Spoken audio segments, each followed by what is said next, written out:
पुतली रानी रूपवती ने राजा भोज को सिंहासन पर बैठने की कोई रुचि नहीं दिखाते देखा तो उसे अचरज हुआ।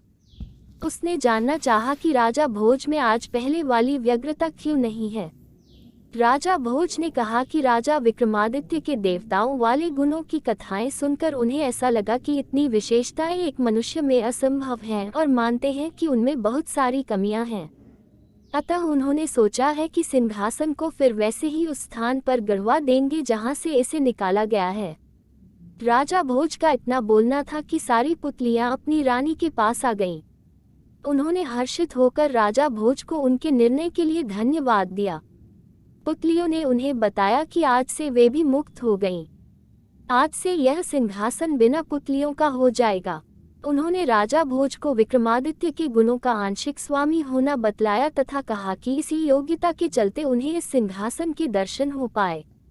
उन्होंने ये भी बताया कि आज से इस सिंहासन की आभा कम पड़ जाएगी और धरती की सारी चीजों की तरह इसे भी पुराना पड़कर नष्ट होने की प्रक्रिया से गुजरना होगा। इतना कहकर उन पुतलियों ने राजा से विदा ली और आकाश की ओर उड़ गईं। पलक झपकते ही सारी की सारी पुतलियां आकाश में विलीन हो गईं। पुतलियों के जाने के बाद राजा भोज ने कर्मचारियों को बुलवाया तथा गड्ढा खुदवाने का निर्देश दिया। जब मजदूर बुलवाकर गड्ढा खोद डाला गया तो वेद मंत्रों का पाठ करवाकर पूरी प्रजा की उपस्थिति में सिंहासन को गड्ढे में दबवा दिया। मिट्टी डालकर फिर वैसा ही टीला निर्मित करवाया गया जिस पर बैठकर चरवाहा अपने फैसले देता था, लेकिन नया टीला वह चमत्कार नहीं दिखा सका जो पुराने वाले टीले में था। उपसंहार कुछ भिन्नताओं के साथ हर लोकप्रिय संस्करण में उपसंहार के रूप में एक कथा और मिलती है। उसमें सिंहासन के साथ पुनः दबवाने के बाद क्या गुजरा यह वर्णित है। आधिकारिक संस्कृत संस्करण में यह उपसंहार रूपी कथा नहीं भी मिल सकती है, मगर जनसाधारण में काफी प्रचलित है। कई साल बीत गए, वह टीला इतना प्रसिद्ध हो चुका था कि सुदूर जगहों से लोग उसे देखने आते थे। सभी को पता था कि इस टीले के नीचे अलौकिक गुणों वाला सिंहासन दबा पड़ा है। एक दिन चोरों के एक गिरोह ने फैसला किया कि उस सिंहासन को निकालकर उसके टुकड़े टुकड़े कर बेच देना चाहिए। उन्होंने टीले से मीलों पहले एक गड्ढा खोदा और कई महीनों की मेहनत के बाद सुरंग खोदकर उस सिंहासन तक पहुंचे। सिंहासन को सुरंग से बाहर लाकर एक निर्जन स्थान पर उन्होंने हथौड़ों के प्रहार से उसे तोड़ना चाहा। चोट पड़ते ही ऐसी भयानक चिंगारी निकलती थी कि तोड़ने वाले को जलाने लगती थी। सिंहासन में इतने सारे बहुमूल्य रत्न माणिक्य जड़े हुए थे कि चोर उन्हें सिंहासन से अलग करने का मोह नहीं त्याग रहे थे।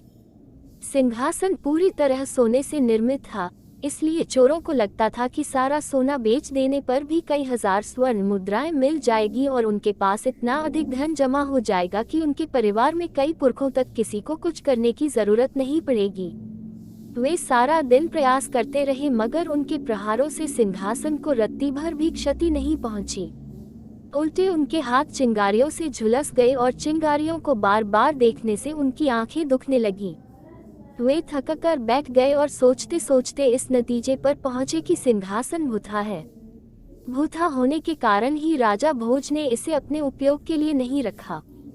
महल में इसे रखकर जरूर ही उन्हें कुछ परेशानी हुई होगी, तभी उन्होंने ऐसे मूल्यवान सिंहासन को दोबारा जमीन में दबवा दिया। वे इसका मोह राजा भोज की तरह ही त्यागने की सोच रहे थे। तभी उनका मुखिया बोला कि सिंहासन को तोड़ा नहीं जा सकता, पर उसे इसी अवस्था में उठाकर दूसरी जगह ले जाया जा सकता है।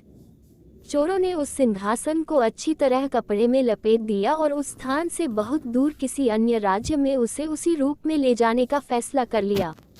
वे सिंहासन को लेकर कुछ महीनों की यात्रा के बाद दक्षिण के एक राज्य में पहुंचे। वहां किसी को उस सिंहासन के बारे में कुछ पता नहीं था। उन्होंने जौहरियों का वेश धरकर उस राज्य के राजा से मिलने की तैयारी की। उन्होंने राजा को वह रत्नजड़ित स्वर्ण सिंहासन दिखाते हुए कहा कि वे बहुत दूर के रहने वाले हैं तथा उन्होंने अपना सारा धन लगाकर यह सिंहासन तैयार करवाया है। राजा ने उस सिंहासन की शुद्धता की जांच अपने राज्य के बड़े बड़े सुनारों और जौहरियों से करवाई। सबने उस सिंहासन की सुंदरता और शुद्धता की तारीफ करते हुए राजा को वह सिंहासन खरीद लेने की सलाह दी। राजा ने चोरों को उसका मुंह मांगा मूल्य दिया और सिंहासन अपने बैठने के लिए ले लिया। जब वह सिंहासन दरबार में लगाया गया तो सारा दरबार अलौकिक रोशनी से जगमगाने लगा। उसमें जड़े हीरों और माणिक्यों से बड़ी मनमोहक आभा निकल रही थी। राजा का मन भी ऐसे सिंहासन को देखकर अत्यधिक प्रसन्न हुआ। शुभ मुहूर्त देखकर राजा ने सिंहासन की पूजा विद्वान पंडितों से करवाए और उस सिंहासन पर नित्य बैठने लगा। सिंहासन की चर्चा दूर दूर तक फैलने लगी। बहुत दूर दूर से राजा उस सिंहासन को देखने के लिए आने लगे। सभी आने वाले उस राजा के भाग्य को धन्य कहते, क्योंकि उसे ऐसा अद्भुत सिंहासन पर बैठने का अवसर मिला था। धीरे धीरे ये प्रसिद्धि राजा भोज के राज्य तक भी पहुंची। सिंहासन का वर्णन सुनकर उनको लगा कि कहीं विक्रमादित्य का सिंहासन न हो। उन्होंने तत्काल अपने कर्मचारियों को बुलाकर विचार विमर्श किया और मजदूर बुलवाकर टीले को फिर से खुदवाया। खुदवाने पर उनकी शंका सत्य निकली और सुरंग देखकर उन्हें पता चल गया कि चोरों ने वह सिंहासन चुरा लिया। अब उन्हें यह आश्चर्य हुआ कि वह राजा विक्रमादित्य के सिंहासन पर आरूढ़ कैसे हो गया। क्या वह राजा सचमुच विक्रमादित्य के समकक्ष गुणों वाला है? उन्होंने कुछ कर्मचारियों को लेकर उस राज्य जाकर सब कुछ देखने का फैसला किया, सत्कार किया तथा उनके आने का प्रयोजन पूछा। राजा भोज ने उस सिंहासन के बारे में राजा को सब कुछ बताया। उस राजा को बड़ा आश्चर्य हुआ। उसने कहा कि उसे सिंहासन पर बैठने में कभी कोई परेशानी नहीं हुई। राजा भोज ने ज्योतिषियों और पंडितों से विमर्श किया तो वे इस निष्कर्ष पर पहुंचे कि हो सकता है कि सिंहासन अब अपना सारा चमत्कार खो चुका हो। उन्होंने कहा कि हो सकता है कि सिंहासन अब सोने का न हो तथा रत्न और माणिक्य कांच के टुकड़े मात्र हों। उस राजा ने जब ऐसा सुना तो कहा कि यह असंभव है। चोरों से उसने उसे खरीदने से पहले पूरी जांच करवाई थी, लेकिन जब जौहरियों ने फिर से उसकी जांच की तो उन्हें घोर आश्चर्य हुआ।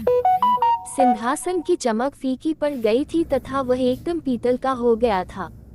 रत्न माणिक्य की जगह कांच के रंगीन टुकड़े थे। सिंहासन पर बैठने वाले राजा को भी बहुत आश्चर्य हुआ। उसने अपने ज्योतिषियों और पंडितों से सलाह की तथा उन्हें गणना करने को कहा। उन्होंने काफी अध्ययन करने के बाद कहा कि यह चमत्कारी सिंहासन अब मृत हो गया है। इसे अपवित्र कर दिया गया और इसका प्रभाव जाता रहा। उन्होंने कहा, अब इस मृत सिंहासन का शास्त्रोक्त विधि से अंतिम संस्कार कर दिया जाना चाहिए। इसे जल में प्रवाहित कर दिया जाना चाहिए। उस राजा ने तत्काल अपने कर्मचारियों को बुलाया तथा मजदूर बुलवाकर मंत्रोच्चार के बीच उस सिंहासन को कावेरी नदी में प्रवाहित कर दिया। समय बीतता रहा। वह सिंहासन इतिहास के पन्नों में सिमट कर रह गया। लोक कथाओं और जन श्रुतियों में उसकी चर्चा होती रही। अनेक राजाओं ने विक्रमादित्य का सिंहासन प्राप्त करने के लिए कालांतर में एक से बढ़कर एक गोताखोरों को तैनात किया और कावेरी नदी को छान मारा गया, मगर आज तक उसकी झलक किसी को नहीं मिल पाई। लोगों को विश्वास है कि आज भी विक्रमादित्य की सी खूबियों वाला अगर कोई शासक हो तो वह सिंहासन अपनी सारी विशेषताओं और चमक के साथ बाहर आ जाएगा।